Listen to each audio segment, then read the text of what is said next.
Hey everyone, it's me, the Otaku Fangirl, here to review episode 10 of Blue Exorcist Kyoto Saga. And oh boy, that was really great.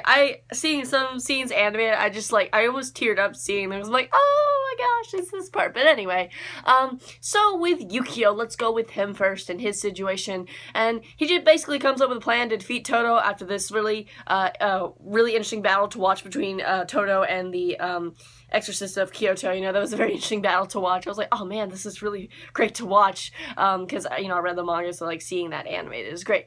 But anyway, Yukio comes up with a plan to basically have Shima's brother, who I don't know what the first name is because they call him Shima, but we also call Shima, so whatever. Yukio has his plan to have basically him throw this giant fireball on top of him, which it works and turns Toto into ash, but at the same time it rains, so he melts. But because of Kaneda having its regenerative abilities, he's still well and alive, and attacks Yukio and everybody else with, parts of his body, flying everywhere. So that's a thing. We'll have to see how that goes down in the next episode, because that was kind of all that happened there. But with Shiami and Izumo, Shiami is trying very hard to save Izumo, and I'm like, come on, just But anyway, you go, Shiami. But anyway, before we get to Rin and Bon, we have Shura, who enters the barrier of the Impure King, so we'll have to see what she does in the next episode for that. But with Rin and Bon, well, basically, Bon gets to the point where he pretty much is about to give up, he's like, I don't think we can do this, and well, Rin, being Rin, he's got to convince him that he can, and he's just like, oh, what was that thing called? Oh, yeah, Kyoto Tower, you know that place, right? And there's just a little comedy scene between him and Bon where it's like, I've never been to Kyoto Tower, even though I'm a local.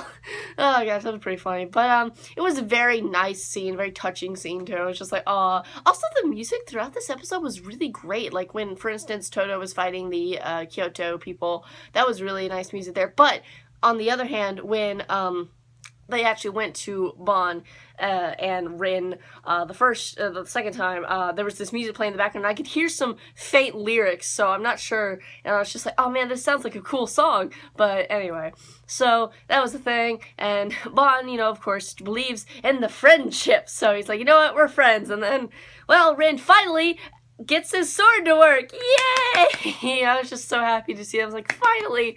Oh, and in his mind, he was thinking about Father Fujimoto. I was just like, aw. He's like, why did you save me? I'm like, aw. Bringing back the feels.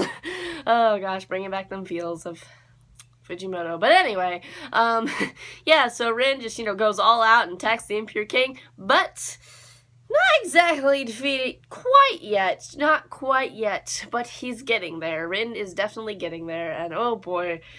Oh boy. Oh boy. But, yeah, overall, I very much enjoyed this episode, especially towards the end there with Rin, waking to the power and everything. I was just like, yay! Oh my gosh. And whole, Bon finally being friends with Rin now. It's just like, yay! All these happy things happening and all these good things. Oh boy. So, I'm so happy with this adaptation of this arc. Like, it's gone smoothly, and I'm just so happy about that. I'm just like, thank you. But not much else happened in the episode to note, but it was just very entertaining. Oh my gosh, I could just talk relentlessly on that one scene with Rin. It's just like, oh my gosh. And him and Bon's friendship, and oh my gosh. Also, to mention that Shima and Koneko are fine, by the way. They're fine. They're the ones who actually know. Well, there was a scene with Shura where she patted them on the head, and was just like, and then Shima was like, oh man, you should do more than pat me on the head. And I was like, oh boy. But anyway, but Rin has the powers out now, and now he's going to defeat the Impure King, because we are pretty much very close to the end of this arc, because there's a few more pages in one book, and then we have one book after that, so we're pretty much nearing the end. Oh man, it's kind of sad in a way, but, who knows, maybe they'll animate the next arc, who knows, but we'll have to see, which would be really great. But anyway, what did you guys think of this episode of Blue Exorcist? What do you think's gonna happen next? And I'll see you guys in whatever I review next. Bye!